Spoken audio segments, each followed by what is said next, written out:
Hello viewers, আসসালামু আলাইকুম। কেমন আছেন সবাই? আশা করি সবাই ভালো আছেন, সুস্থ আছেন। আলহামদুলিল্লাহ আমরা ভালো আছি, সুস্থ আছি। আমরা আজকে আপনাদেরকে দেখাবো কুমিল্লা জেলা চৌদ্দগ্রাম থানার কিছু সৌন্দর্য, কিছু প্রাকৃতিক সৌন্দর্য, ঘেরা মনোমুগ্ধকর পরিবেশ। দেখুন, গ্রাম, একদম গ্রাম্য পরিবেশ।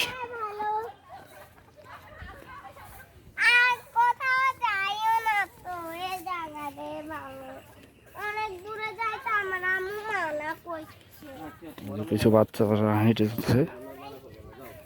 হেঁটে যাচ্ছে, দেখুন।